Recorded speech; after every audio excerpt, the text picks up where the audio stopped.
Hey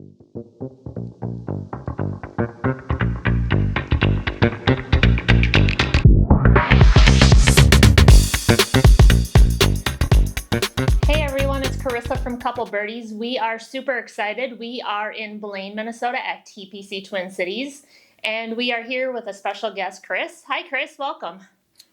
Welcome. Thank you so much for being here today with us. Why don't we get started a little bit and tell our viewers, kind of a little bit about your past, where you came from, how you got to be where you're at today. Sure. So I went to a 4-year university, wanted to be an accounting major.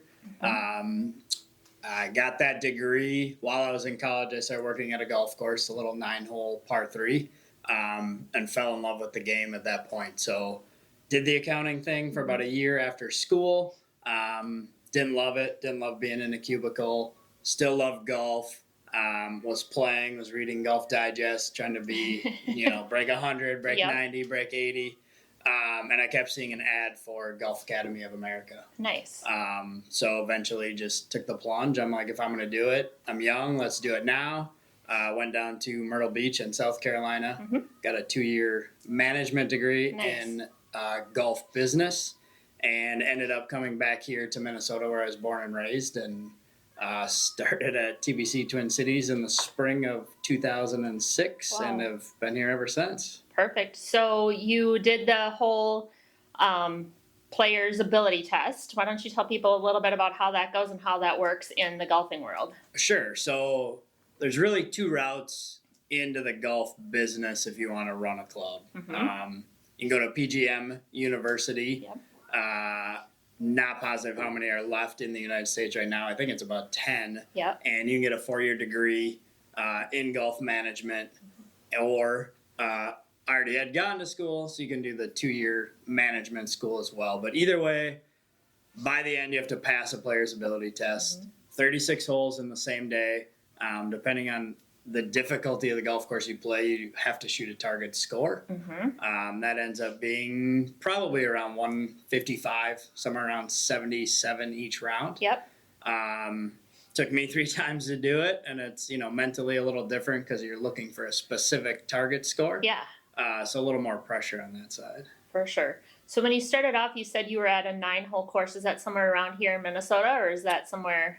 Yeah, that's Island Lake Golf and Training Center over in Shoreview. Nice. That's where my daughter Kyra started off working too. So it's kind of a fun little par 3 course. Yeah, and I was pretty brand new to golf at that point. So it was fun to work at a golf course. Got to practice and play quite a bit. So, doing that just got hooked on the game. Outstanding. So we're here at TPC. I've noticed there have been some changes in the last few years. Why don't you tell everybody a little bit about what COVID brought to the game or didn't bring to the game, and how the course has changed since? Sure. So we opened in June of 2000. We opened hosting a Champions Tour event. And in 2018, that changed to a PGA Tour event. We're now the host and home of the 3M Open. With that came some changes. We updated the golf course, made the fairways smaller, made the tees longer. Played as about a 7,200 yard par 71 now for the tour event. Oh wow! So put a little over $1 million into the golf course to renovate it. The next year, put about another $1 million in to renovate the bunkers. A lot goes into shot tracker on the tour, figuring out landing zones, where they're hitting it. So made some adjustments to those bunkers on the golf course. But COVID was an unknown for sure. I think it was an unknown for everybody. Industry. But really has been a boom in the golf business. So, we, between 2020 and 2021, added over 100 golf members to the club, and played the record amount of rounds we've ever played in 2020. Went down a little bit in 21. Now, 22 and 23, now that life is more back to normal, we're seeing more normal rounds. But it was a huge boom, and it was great for the golf. Got so many more people interested in the game. Absolutely. I think it got everybody out there, whether they were golfing or not, they were, because that was their way to get out. You do realize, being a golfer, now the tee times have changed a lot from back then too. You used to be able to say, hey, I'm going to go out and play 18 holes today and walk out to the course and be able to get on. Now you're waiting, could be up anywhere near a week. So it's kind of interesting. With the 3M Open, the course has been host to that for how long? 20. Oh, this is we've had 4 years Nice. of the 3M Open. Yes. Perfect. Yes. And last year there were, from what I heard, record numbers for turnouts. Yeah, it was Or close to it was great to see. The first year we did it was over July 4th weekend. Oh yeah. So weren't sure exactly. I mean, obviously Minnesotans being outdoors and cabin season, we didn't know how it would go, and it turned out great. And then each year it's gotten a little bigger, and we saw same thing. We saw a big increase this year. Yep. I think Saturday was the biggest crowd I've ever seen out here. Nice. And Sunday was probably the same. So. What do you see with the people coming out? Do you see, or you're hoping to get more people out, even the ones that aren't interested, like girls' weekends, things like that, instead of just, I mean, it's really a family-friendly event. Yeah, I think we want it to be an event. We want, more than likely your hardcore golfer is going to attend when they can because it's you got golf. Professional golfers coming to town. Maybe your average golfer is intrigued and will come out and see it. Maybe they have a player they like. The big draw is trying to get, the social person who may not be familiar with golf, maybe intrigued, maybe has gone to Top Golf. Yeah. We try to make it an event. This year specifically, we added the Stilly party deck. Yep. And it was great to see. It was located on the 18th hole. It was live music DJ all weekend long. And, it was probably a lot of people who were didn't necessarily watch golf a lot, but it got them out here. And like you said, we're looking for, hey, as a group, we want to do something this weekend. Why not come to the 3M Open? Absolutely. Why don't we tell people a little bit? I know personally what it's like, but let everybody know kind of what does the setup look like for the 3M Open and how long does it take to set up, take down, et cetera, things like that. Yeah, so we, in a typical Minnesota golf season, obviously spring weather dictates that, but early April to middle April is usually when we open on average for the golf course itself. The event's usually at the end of July. It's after the British Open weekend, so July 4th kind of moves it here and there, but usually the last week in July. Perfect. Build-out will actually start in early to mid-May. Nice. So first semis will arrive, start dumping equipment, start building stands. Yep. So it's about 10 to 12 weeks to go up, and then it's usually about 6 to 8 weeks to come down. So we're hoping usually by Labor Day each year they're out of here. We're back to somewhat normal. Yeah. What does that look like for the members when they're out here? Day in, day out, the golf course is theirs. Yeah. Obviously there's some chaos and construction and dust flying around with building of the stands. And as the event continues to get bigger, the build out gets bigger. Absolutely. They add holes where they have, more stands, more concession stands, whatever it might be. So, we prepare the golf course for the tournament, but it also doesn't change a lot during the week. We do kick our members out for 10 days. The Thursday before the event is the last day we play. We do a shotgun that day. We do an event that night. And then Friday through that next Sunday, we are closed for the tournament specific. Yeah. And then during that time, our members, we ask all the private clubs in the metro to help us out with reciprocity and some open tee times and try to send our members around the metro to play some golf. Perfect. That helps because I know a lot of courses around the area, for instance, let's say they do overseeding and they need their members to play somewhere. Do you guys ever swap back and forth saying, hey, we'll give you some benefits of our course or our atmosphere if you can do the same when it comes to the 3? Yeah, we try to be as good a partner as we can. Yeah. We're the ones that are hosting an event every year and asking every year. Yep. Recently, we've seen Oak Ridge go through it. We've seen Minneapolis, Golden Valley. It's restoration time. And a lot of times in Minnesota with such a short season, it probably ends up being close to a full golf season. Yep. Probably start in the summer and, try to open by the next summer. So, same thing. Anytime we can help their members, for sure. We understand the struggle when your course gets taken away from you. So, happy to help.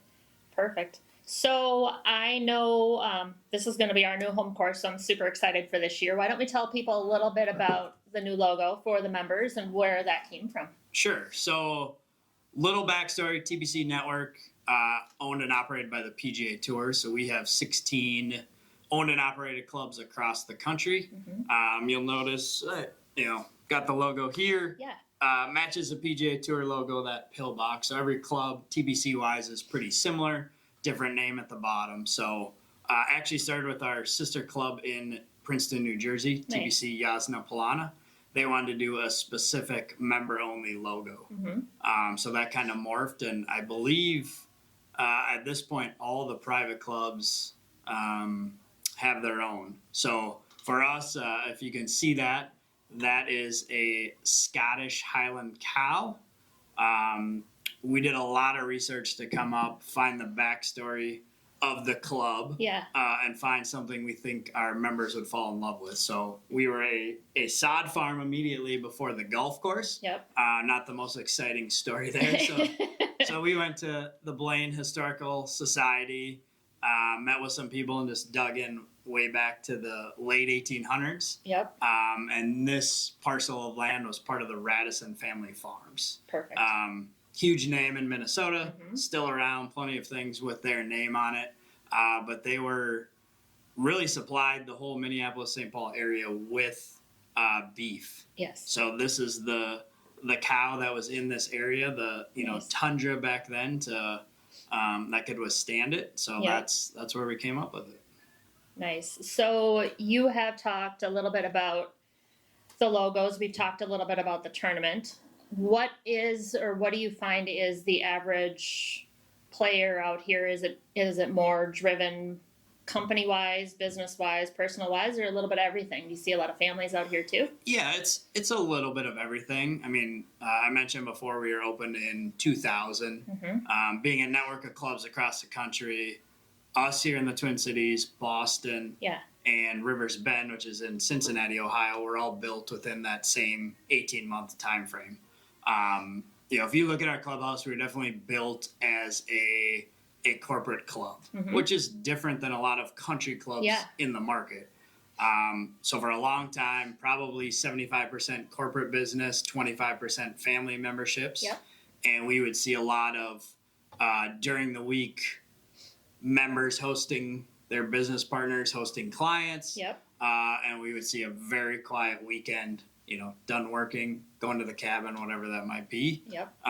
And now we're probably 65% family and 35% corporate. So great to see. I mean, obviously in the 23, 24 years, this area has absolutely exploded and grown and continue to go out, towards Maple Grove, up towards Ham Lake.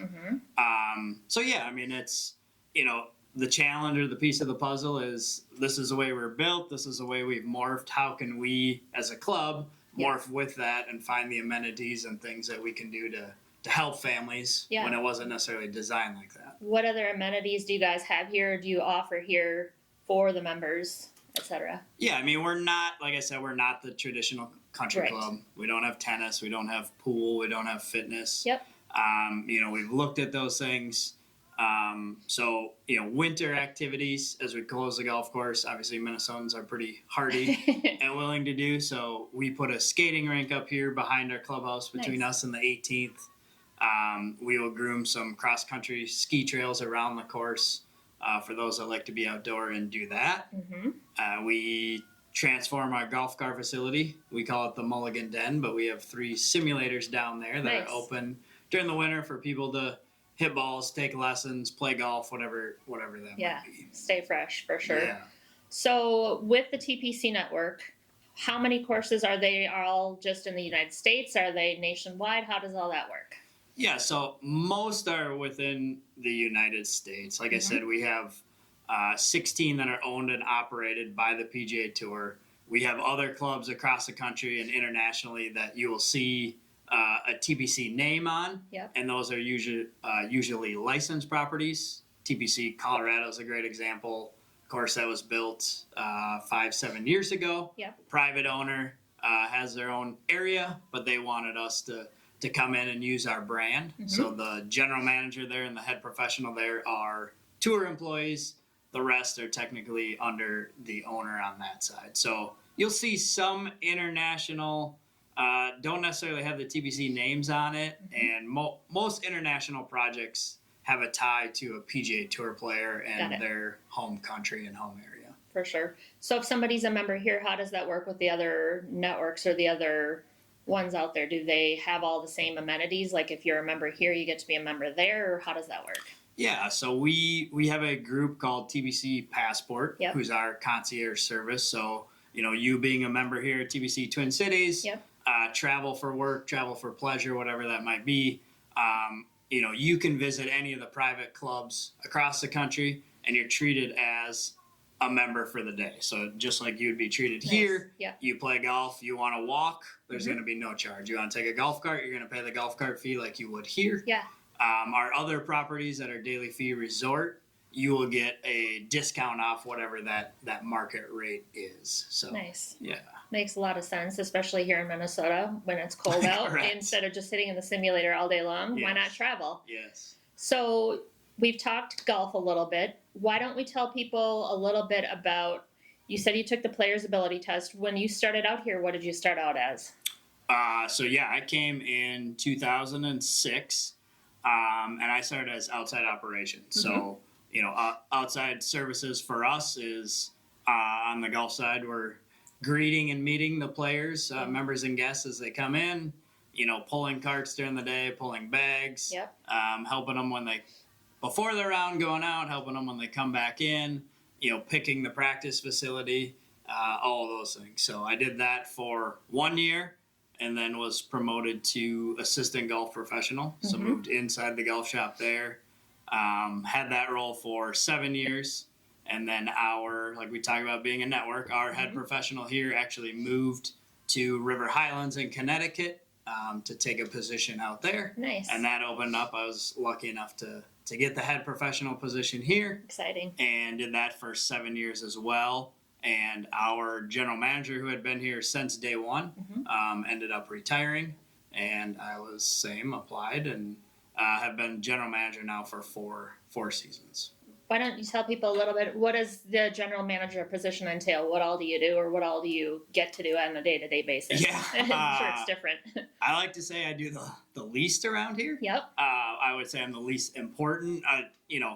Ends up being a lot less of a task person, a lot more of a manager. Yes. So, yep. Obviously I have that golf background. Adam Chandler's our golf professional now, who replaced me. So I oversee the golf department. We also have a food and beverage department with our dining and banquet area. And then agronomy, the maintenance side. We have Joe Rolstead, who's our superintendent. Yep. We have our admin staff up here. We have a membership director, a marketing director, accounting. So now it's overseeing. We have, during the summer when we're full go, we probably have close to 150 employees. Nice. In the winter, that probably gets down closer to 45. But yeah, it's really, I like to say that those department heads are the experts in their field. So, we have conversations. We have, I'm trying to help with direction and big picture. Yeah. But also, I also believe in trying to stay out of their way and let them be the expert in what they do. Yeah. So yeah, it's a big change from, being right in the middle of the operation and hands-on so much. But I enjoy the challenge. There's probably, starting off the way you did, it's probably easiest to see, hey, this is the golf course from every aspect, because you started out kind of and worked your way up. What's next? Do you have any goals or plans or any? I'm definitely enjoying the club here. Like I said, been here 17 years. Yep. Have no desire to leave. Want to see it. We're 23 years old right now. Yep. Talk to the department heads all the time. You look at clubs in the area that you'll say are distinguished or the top clubs. they've been around 75, 100 years, and they have a legacy, and we don't yet. So, I want to be on the bottom floor of that, helping to make that legacy for the club. We've talked about our headquarters is in Florida, TPC Sawgrass. We have a new tour building on property there. Someday, I'd probably love to go down and work for headquarters, whether that's on the tour side or still on the TPC side. I've got 2 young kids still that are, the youngest being in 4th grade, so That's plenty not of an time option before right now, before they're in college and move on, and we think about that. Yeah, so the course has seen some changes. Why don't we tell everybody a little bit about what goes into the day-to-day maintenance versus the week of the 3M Open and how all that works with the grounds crew, the superintendent, everything like that? Yeah, so like I said, Joe Rolstead, our superintendent. Yeah. We get, right now, winter, he has 7 employees. Yeah. So plenty to do in the winter. For sure. You're just getting ready for the next year, making sure all your chemicals are ordered, your machines are ready to go, your plan is there. And then it's the day-to-day aspect as you lead up to the tournament. Yep. When we get going in the summer, you're mowing the greens every day. Fairways are probably every other day, and the rough would be the day you're not mowing the fairways or the tees. So as you get to the tournament, the golf course conditions themselves do not change a lot. I mean, the green speed we have day to day for the members really doesn't change much for the tour. Yep. People think it gets a lot faster. No. It honestly really doesn't. Pin placement. Pin placement gets tougher. We stopped mowing the rough. That we mowed about 2.5 inches during the season for our members. We stop at 3.5 on that Friday when we close, and then usually don't mow it. So by Sunday of tournament week, it could be 7-8 inches in certain spots. So the biggest change is just resources. You get to tournament week, Joe's staff of 40 people becomes 100. We have 60, 70 volunteers that volunteer. It's phenomenal that come in and help us. And you get people from all over the country that come in. You get other superintendents that are running their own course, their own operation. They come in and they're mowing rough for the week. Right. Just want to be a part of the excitement. Yeah. So, I mean, when you have that many resources, the details can just get that much better. And, you talk about the greens and, the speed it gets faster, but it's not necessarily, we don't cut it any shorter. Right. But on a daily basis, if we mow it or roll it, it's going to be what it is. On tournament days, we can mow it twice, we can cross cut it, we can roll it 2 or 3 times, and that just gets it even more firm, and that's where you can pick up some of that extra speed. Probably same goes into the watering when you water, when you don't water, thmake that too, just to make sure it's not too wet, not too dry, etc. Yeah, honestly, prefer a dry summer. We prefer no rain. Right. We finally got out of drought in the fall with all that rain we got. We're probably back in it now with the dry we've had for the past month. Yep. But it's easier for us to control the water that goes down than have it rain. And not be able to control it. So I always say our golf course is the best from Father's Day to July 4th. It's dry, it's windy, it's firm, it's fast. You get into July and August, it's Minnesota, that humidity kicks up. Yep. That'll soften a golf course as well. Hard to get humidity out of the ground. Right. So, yeah.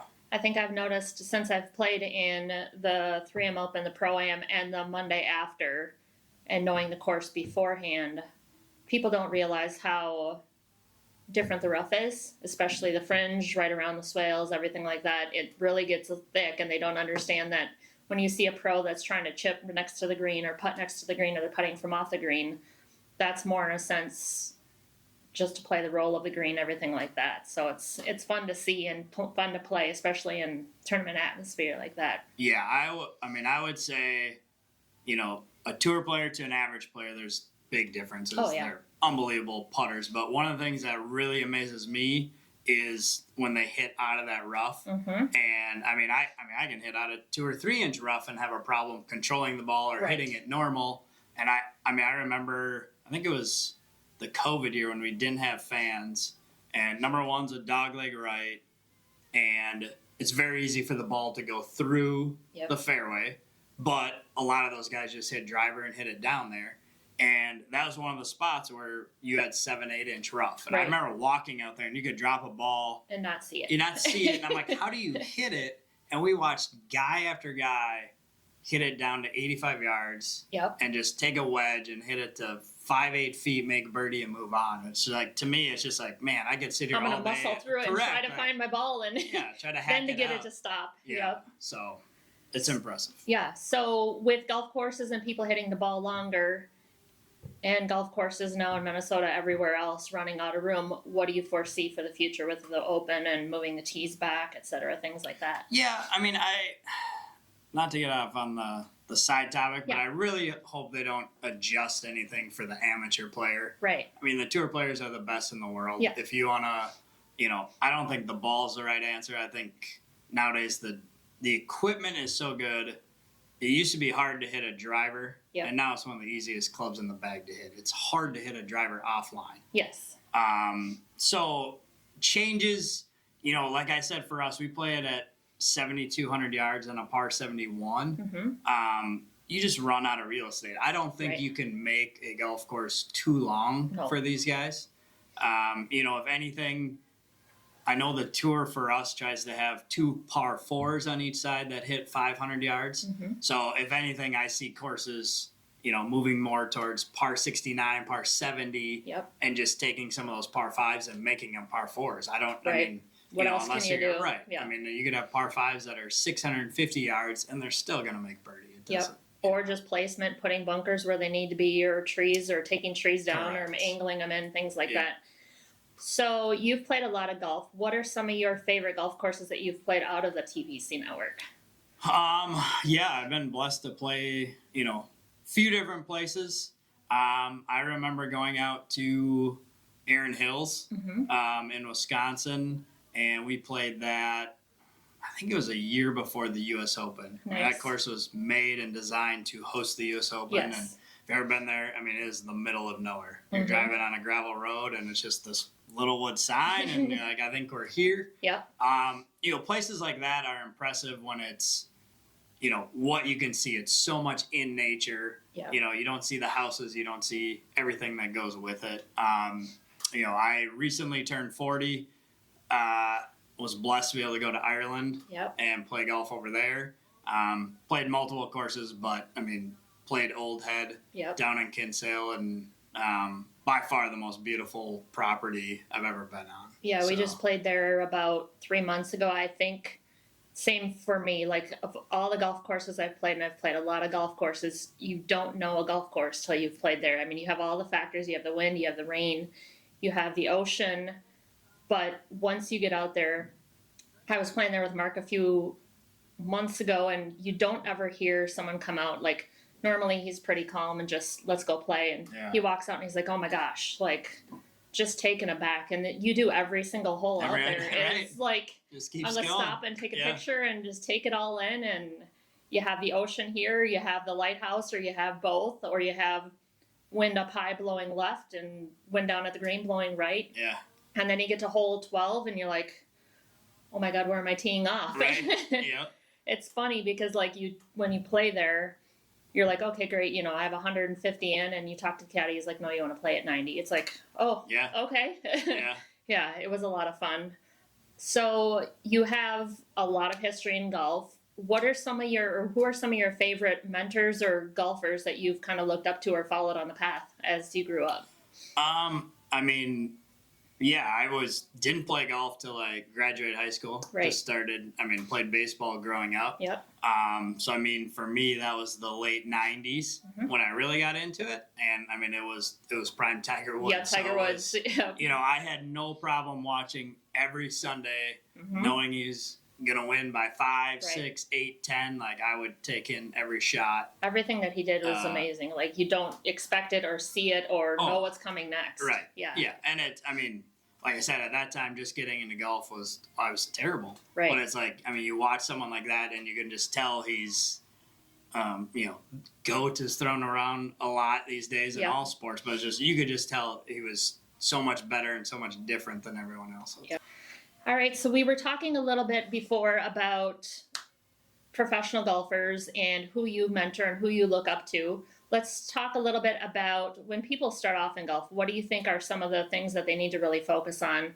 Is it mental game? Is it natural ability? What do you see when they come out? Yeah, I think no matter your athletic ability, no one's very good at golf when they start. Right. The average person, no matter how much you play, struggles to break 100. Yep. So, setting that expectation, knowing it's supposed to be fun, it can be very frustrating. Right. But just taking that with, a grain of salt. It's a game that, it's not like riding a bike. I haven't hit a golf ball in, I don't even know, probably 3 months. We're going to Vegas this weekend and I'm playing golf on Monday and I'm fun. like, I know my buddy's gonna be like, oh yeah, he's really good, and I'm like, it's not gonna be. I've been pretty. Working, but yeah.